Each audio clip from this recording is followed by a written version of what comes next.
Chapter 7. In the center of the crater that was once the heart of Tokyo was a lake of molten rock, once the solid concrete and steels of many edifices. Within this artificial lava lay an enormous skeleton, its bones charred and burned, almost black by the heat of the explosion. Had any humans survived, they might have marveled at or recoiled in horror from the colossal skull illuminated by the glow of the liquid rock. And if any humans had been there, they would have been incinerated by the wave of lava created by the gigantic foot that came down and crushed that skull. A flash of lightning revealed Godzilla. He had destroyed a mechanical duplicate and a clone from outer space, and now he had struck down an earthborn double. He roared, reveling in his victory, but even he had not escaped unscathed. Another flash of lightning exposed his spines, partially melted, and then healed into strange irregular shapes, and the burned scars across his body, where open wounds had been sheared shut by the explosion before they could properly regenerate. All of this would heal in time, but for now, his battle scars were a testament to his vanquished foe's might. A distant roar drew his attention, and closer to the shoreline, he could see the four of the smaller Gojirahkiins preparing to battle amongst themselves. He strode out of the crater, preparing to crush his diminutive competition. Radiation-infused lightning struck the spines of one Godzilla, waking him from his explosion-induced unconsciousness. He rose to his feet. Another flash of lightning briefly eliminating a scarred chest, revealing his identity. He could smell death in the air. A truly mighty foe must have fallen for his lingering energy to have created a storm. He roared a challenge into the night, daring any other survivor of the explosion to attack him. A small chorus of roars answered him. Looking towards his first, he saw his jade double, the one with lavender spines. Simply from the speed at which it moved, he could tell it was not Godzilla 2000. Looking towards the second, he saw his father. Though the reanimated Godzilla looked considerably worse for wear, it still lived. The third gave him a start. The old king, the champion, the protector of Japan, was still alive. From the looks of him, the blast from where the demon had almost killed him, covering him in burns, but he had not died, just as he had after his first battle with Mechagodzilla. He had withdrawn to the ocean to heal. Godzilla had not expected to be thrown onto land by a miniature tsunami, but it had been a blessing in disguise, as the lightning had rejuvenated him. The scarred king spared a glance into the distance where he saw one of the leviathans approaching, but he put it out of his mind. He had more immediate concerns, and the giant seemed oblivious to the fact that another one was following him. The eldest Godzilla, the Permian apex predator, had not been killed by either the mutant he stalked or the explosion of the one whose bones lay scattered in the lava.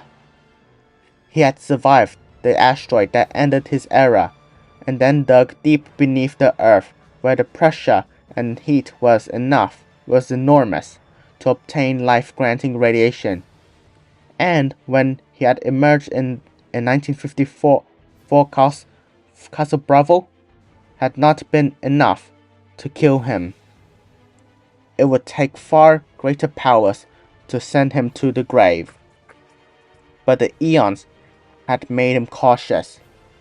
He knew that this mutant, a greater son of lesser sires, could have the power it took, and so he fell back to the oldest of the Predator's technique, stealth.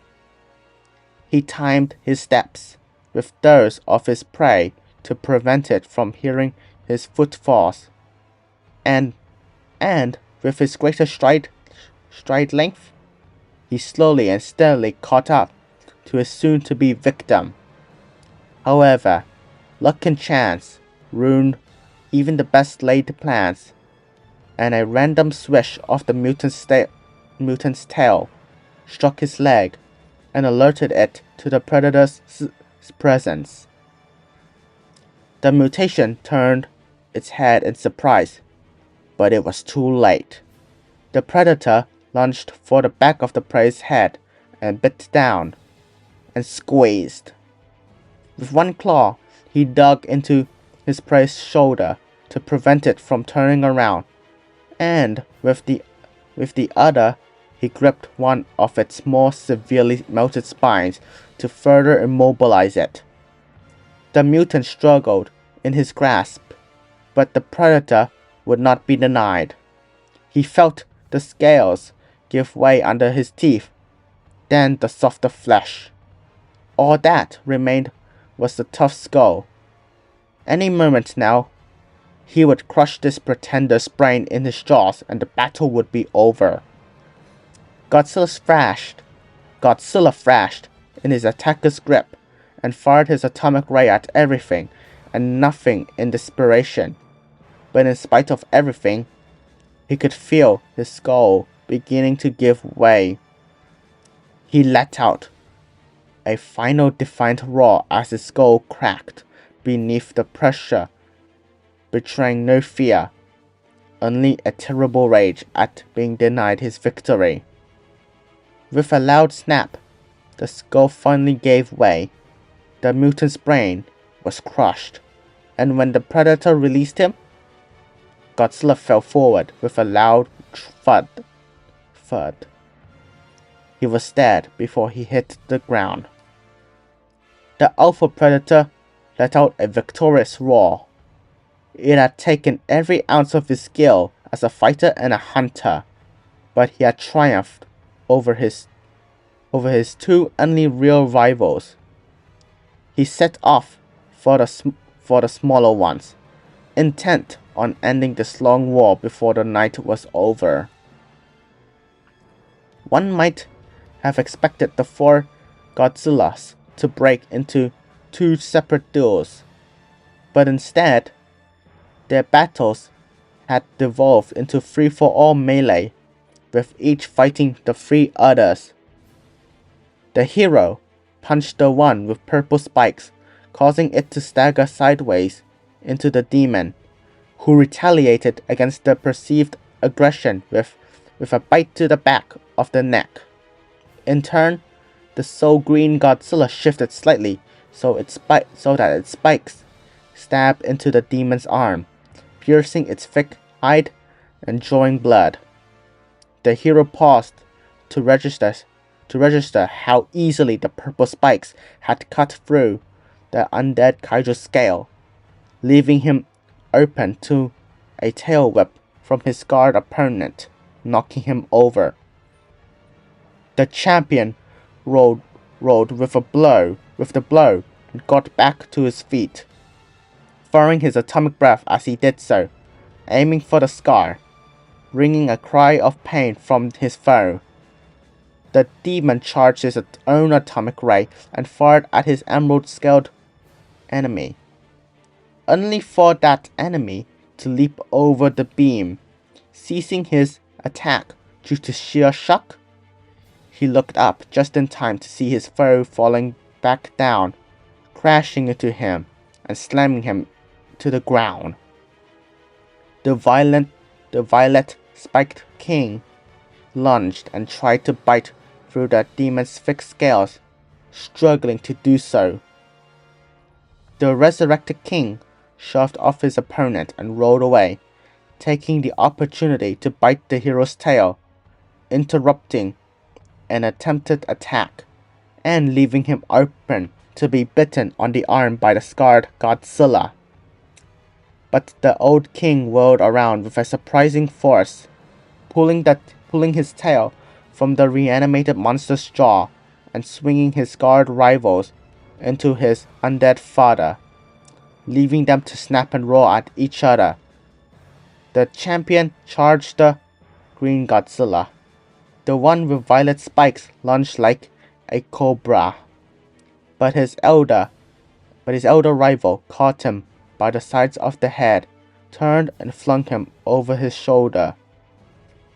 He did not expect his rival to exploit his unexpected flight by wrapping his tail around the champion's neck, simultaneously strangling him, using him as an anchor, and pulling him face first into the ground.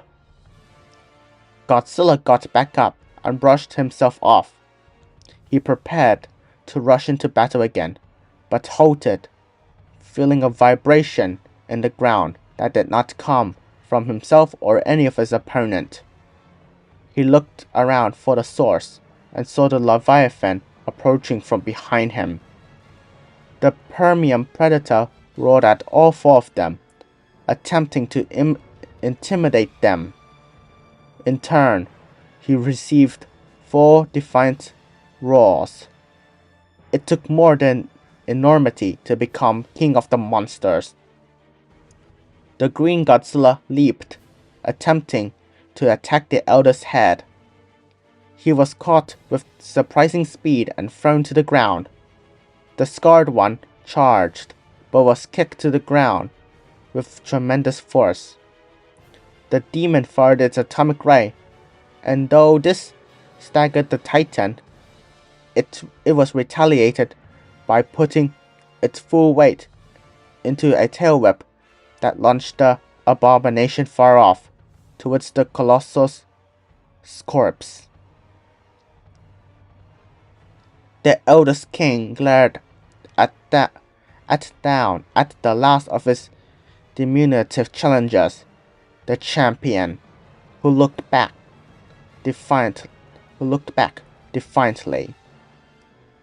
The hero struck first, blasting the predator in the gills, causing it to yelp and turn away.